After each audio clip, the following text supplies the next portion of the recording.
Teman-teman, saya Nova Mulani. Pada kesempatan ini saya ingin berbagi mengenai proses saya dulu seleksi beasiswa DAD. Ya, kita langsung aja. Em, Oke, jadi perkenalkan dulu saya sedikit tentang background akademik saya. Saya mendapatkan beasiswa DAD ini pada saat mengambil master program di University of Duisburg Essen tahun 2013 hingga 2015. Nah, kalau ingin teman-teman bertanya tentang mengenai lebih lanjut proses secara detail atau hal-hal beasiswa lainnya juga bisa hubungi saya di IG Instagram @nova_mau. Nah, dulu saya tuh tidak kepikiran gitu ya kuliah di luar negeri, tetapi karena teman banyak yang kuliah di luar, jadi saya sering dulu teman-teman sering upload foto di Facebook gitu ya, jadi saya aduh kayaknya enak gitu jalan-jalan ke luar negeri gratis gitu. Nah, caranya ya udah itu salah satunya dengan beasiswa gitu. Akhirnya saya mulai terpengaruhi oleh teman-teman saya dan saya mulai mencari beasiswa di luar gitu. Dan salah satunya saya dapat beasiswa DAD. Tetapi selain itu saya pun apply beasiswa lain gitu ya. Ini ada berbagai beasiswa yang berapa saya apply. Ada Erasmus Mundus, ada Orange Tulip dari Belanda gitu ya. Dan ya kita saat ini fokus ke DAD, beasiswa DAD. DAD ini adalah eh, funding organization untuk beasiswa Jerman. Jadi international student untuk kuliah di Jerman maupun mahasiswa Jerman yang akan kuliah di luar negeri, di luar Jerman gitu. Nah, main schemesnya ini ada graduates untuk master, ada doctoral students untuk S3, postdoc yang setelah mengambil S3 ingin riset gitu ya di Jerman, atau ada study or research visits. Jadi ini untuk yang mungkin sudah bekerja ingin riset di universitas atau di uh, institusi riset di Jerman. Nah, hostnya itu selain di universitas juga ada lembaga-lembaga penelitian di Jerman. Seperti kalau di Indonesia mungkin seperti LIPI, BPPT gitu ya, nah, yang berkolaborasi dengan universitas. Nah, termsnya itu ada yang jangka pendek, 1 bulan hingga 1 tahun. Ada juga yang jangka panjang, lebih dari 1 tahun. Eh, Kalau master 2 tahun, PhD 3 sampai 4 tahun. Nah, benefitnya ini yang sangat penting ya, informasi sangat penting.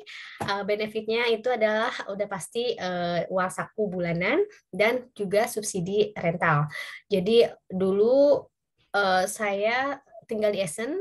Essen itu termasuk ya kota yang agak mahal tapi tidak terlalu mahal. Jadi saya tidak mengajukan rental subsidi karena biaya akomodasi masih di bawah rentang untuk yang bisa mendapatkan subsidi gitu. Tetapi jika teman-teman tinggal di kayak Munich atau Berlin gitu ya, bisa apply rent subsidi. Insurance ini ada health insurance, ada juga asuransi jiwa gitu. Nah, menariknya, jadi dulu saya tuh pernah apa sakit gigi gitu ya, semua tuh di cover oleh DAD hingga giginya itu harus dicabut, itu termasuk di cover DAD juga. Dan satu hal yang paling eh, fatal dulu, saya ada cedera di tangan gitu, ada di pergelangan tangan, itu harus operasi dan itu semua ditanggung oleh DAD gitu. Kemudian juga mata dapat kacamata gitu ya kalau mau yang berkacamata gitu, untuk ganti kacamata kalau nggak salah itu sekali dalam waktu 2 tahun, jadi ada jatahnya satu untuk kacamata. Kemudian travel allowance ini beasiswa pesawat dari Indonesia ke Jerman, kemudian biaya pindah kota. Jadi dulu saya kan beasiswa kursus Jerman 4 bulan di kota lain, kota Göttingen, kemudian pindah ke Essen. Nah, itu semua biaya travel ditanggung PAD gitu. Jadi kita tinggal bawa diri. Kemudian language courses ini ya tadi saya sebutkan saya dapat 4 bulan kursus bahasa Jerman di Göttingen. Kuliah saya di Essen. Jadi transport saya dari pesawat dari Indonesia ke Jerman, kemudian dari airport ke kota Göttingen. Nah, setelah kursus selesai, saya pindah ke Essen. Nah, itu ditanggung juga biaya travelnya gitu. Dan travel allowance juga berlaku nanti jika kita um, ada conference di kota lain gitu. Itu ditanggung oleh DAD dan juga akomodasinya. Lalu ada juga annual seminar conference, yaitu semua ditanggung DAD, biaya conference dan akomodasinya. Kemudian regular social gatherings itu rutin ya DAD mengadakan baik itu se-DAD se-Jerman maupun regional se-state gitu atau beberapa universitas yang berdekatan gitu. Biasanya yang kumpul-kumpul, presentasi riset, ada juga yang benar-benar pure gatherings, barbecue gitu.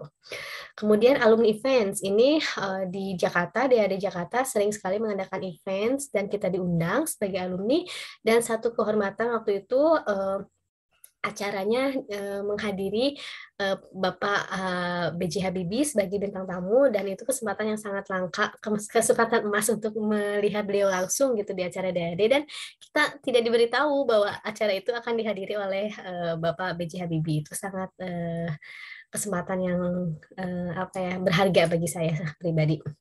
Kemudian ya banyak sekali benefit lainnya yang mungkin akan teman-teman rasakan. Mudah-mudahan lolos ya yang aplikasi beasiswa Jerman atau beasiswa lainnya juga gitu.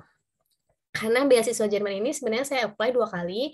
Yang pertama saya apply beasiswa EPOS. Mungkin teman-teman juga udah tahu beasiswa EPOS. Itu yang sangat populer bagi master student gitu ya. Tapi karena syaratnya waktu itu saya belum banyak memenuhi, jadi ya tidak lolos. Tapi saya nggak mau patah semangat gitu ya, jadi saya apply beasiswa lain dari Jerman, Sustainable Water Management, dan waktu itu tahun kedua. Jadi mungkin nggak banyak orang yang tahu dan itulah the power of stalking, the power of curiosity. Jadi cari-cari beasiswa dimanapun yang mungkin nggak populer gitu bagi teman-teman, tapi ya mungkin itulah chance-nya bakal lebih besar untuk kita gitu ya. Jadi nah saya lolos di Sustainable Water Management itu saat itu terbuka untuk 4 negara gitu. Jadi memang DAD itu banyak sekali program yang beberapa program itu dikhususkan untuk negara-negara tertentu gitu. Nah, pada saat 2012 awal Sustainable Water Management Program itu saya apply untuk 2013 tahun kedua gitu. Jadi saya angkatan kedua. Nah, hingga angkatan 4 atau 5 kalau nggak salah sudah tidak ada untuk Indonesia gitu. Jadi tetapi kurang lebih mekanismenya sama dengan beasiswa lain gitu. Nah, ini link dad.id, dad.de, fundingguide.de. Ini sebenarnya semuanya mengacu nanti ke dad.de gitu. Hanya saja saya memakai dad.id ini untuk menghemat waktu. Jadi kita sambil buka aja website DAD. Kalau tidak error, stop sharing dulu. Oke, nah. Oke, sekarang share screen lagi. Oke.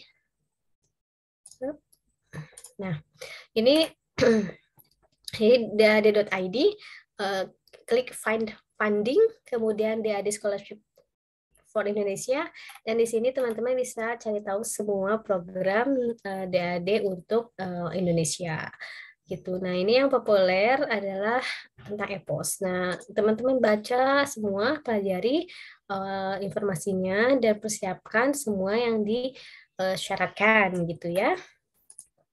Oke, kita balik lagi ke presentasi saya. Oke, nah nanti teman-teman pelajari saja semua beasiswa yang cocok untuk kita gitu ya, baik itu syaratnya maupun program jurusan yang diminati. Nah, ini ada contoh newsletter dulu setelah saya lulus dari Jerman, kemudian diwawancara oleh DAD Jakarta.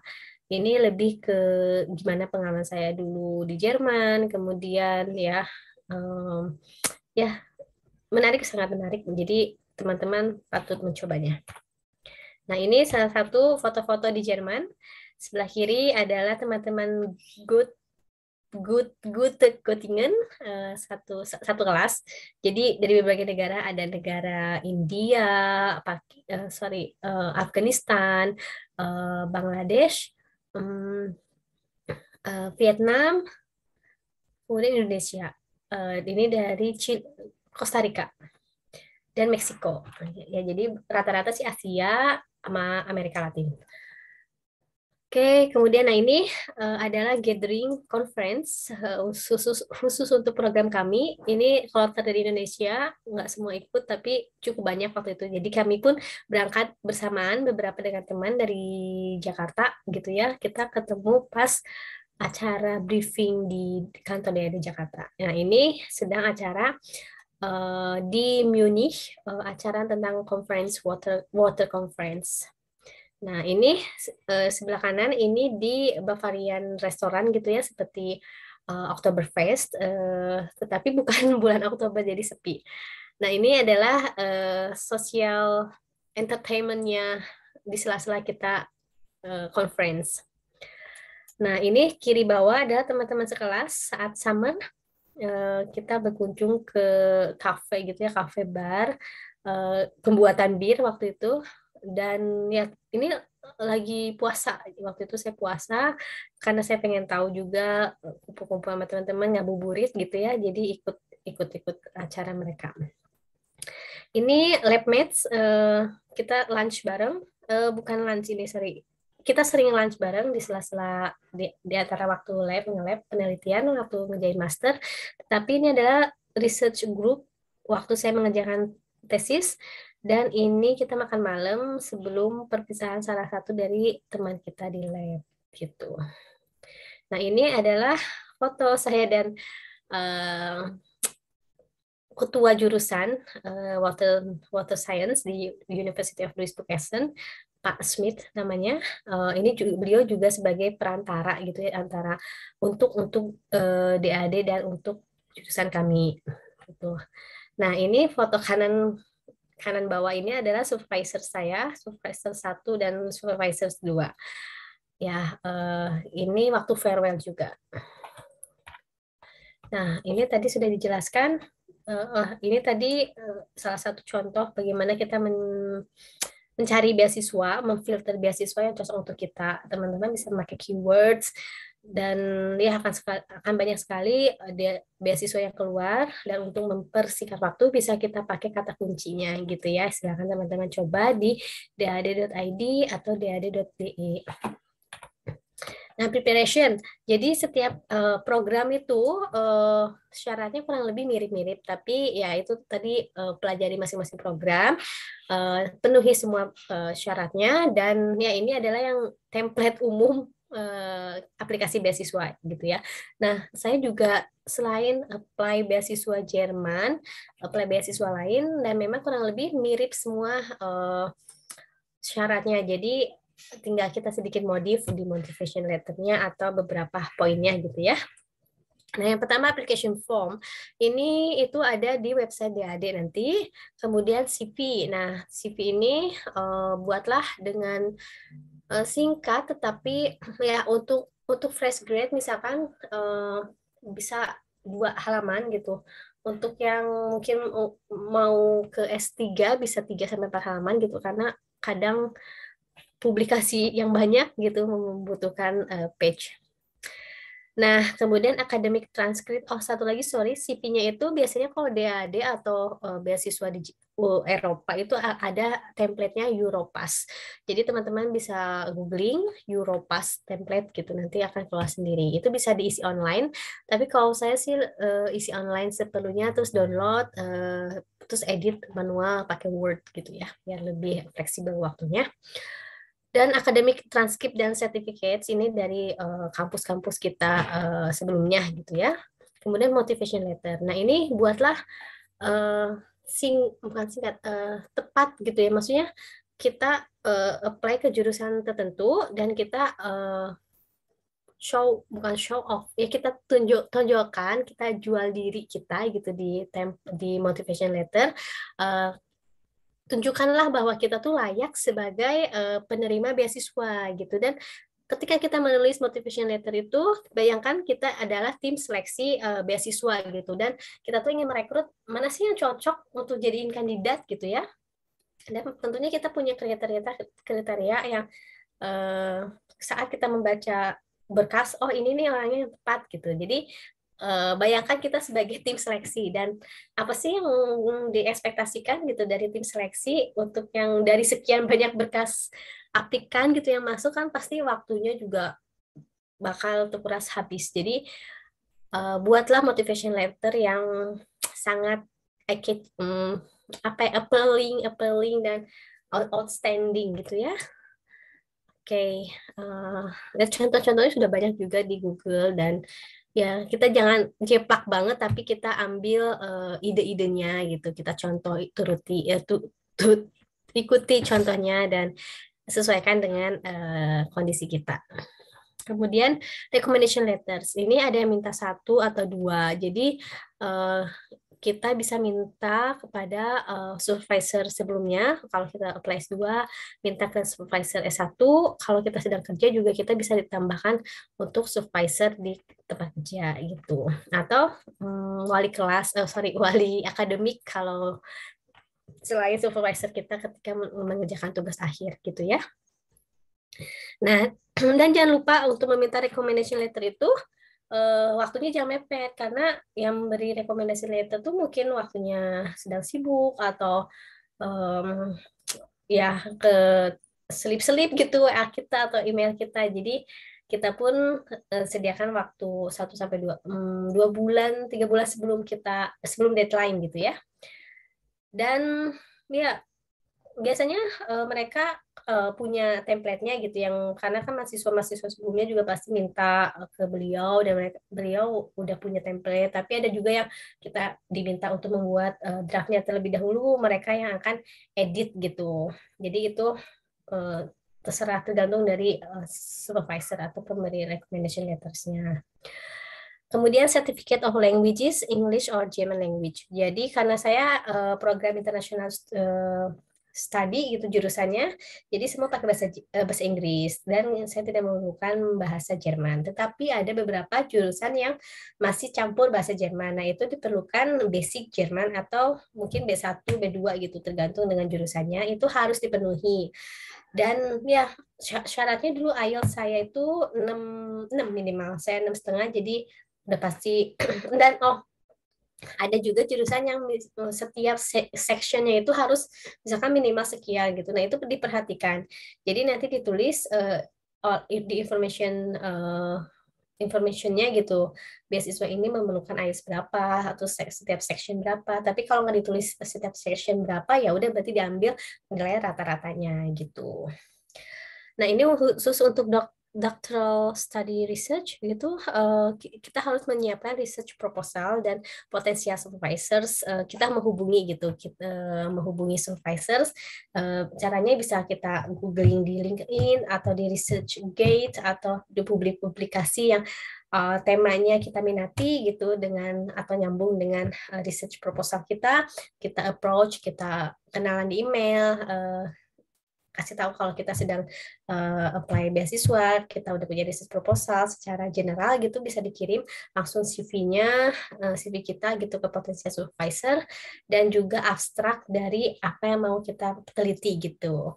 Jadi nanti akan di follow up oleh potensial supervisor jika mereka membutuhkan mahasiswa atau ide kita cocok dengan topik riset mereka gitu ya. Oke, nah selection prosesnya ini tadi finding-guide.de. Ini dari yang dad.id itu nanti akan refer ke website ini, dan semua baca saja informasinya, persyaratannya, dan tanggal deadline-nya. Kemudian jika kita masih bingung atau punya pertanyaan, kita bisa konsultasi ke DAAD Jakarta. Dan ya kita jika semua sudah terkumpul dokumennya siap disubmit, dan mungkin juga teman-teman butuh mungkin teman untuk cross check dokumen kita untuk melihat typo apa enggak gitu ya, khususnya yang mungkin native atau yang bahasa Inggrisnya lebih jago dari kita, nah minta tolong aja untuk cek grammar kita gitu. Dan untuk submit jangan jangan mepet gitu ya di deadline. Jadi mungkin nanti sibuk eh, servernya sibuk atau bagaimana. Jadi ya H-1 itu paling lambat sekali menurut saya ya. Jadi ya luangkan waktu dan jangan jangan sampai di tenggat akhir gitu. Takutnya enggak ke save. Terus cek di progress. Jadi nanti untuk apply di DAD ini akan ada username pakai web portalnya DAD dan kita bisa cek progress sudah sampai mana dokumen kita diproses oleh tim seleksi DAD gitu. Dan kemudian announcement. Dulu zaman saya belum ada portal DAD ya untuk seleksi. Saya manual kirim dokumen ke lewat pos ke DAD Jakarta, kemudian diseleksi dan dari seleksi Jakarta itu dikirim ke DAD Jerman. Nah, ada juga teman-teman yang misalkan ada proses wawancara. Nah, nanti dari DAD Jakarta diseleksi, kemudian diwawancara di DAD Jakarta, kemudian ke Jerman. Nah, ada juga mungkin DAD berkasnya udah lolos di Jakarta, kemudian ke Jerman dan diseleksi oleh tim di Jerman. Nah, itu akan ada beberapa skema. Jadi tergantung dengan programnya. Untuk teman saya yang apply S3 di DAD Jerman itu prosesnya wawancara, tim seleksinya itu dikirim ke DAD pusat gitu ya, atau Jakarta saya lupa. Tetapi proses wawancaranya in person bersama dengan tim DAD Jakarta yang berisi tim DAD Jakarta dan Jerman, perwakilan Jerman di Jakarta gitu. Kemudian ada tim dari dosen-dosen atau peneliti gitu yang bersifat yang berhubungan dengan riset topik kita gitu prosesnya. Tapi bagi saya dulu program saya tidak ada wawancara, jadi pure dari dokumen. Oke, nah sekian tentang beasiswa Jerman. Nanti kalau teman-teman ada pertanyaan, silakan hubungi di DM IG saya, @nova mau, dan ya jangan sungkan untuk bertanya. Kalau saya mungkin lama membalasnya, bisa saja masuk spam, bukan spam apa ya, unread message gitu yang ya oke. Sekian sharing saya. Dan saya nanti mungkin akan menceritakan tentang pengalaman berburu beasiswa S3. Oke, terima kasih semuanya. Salam.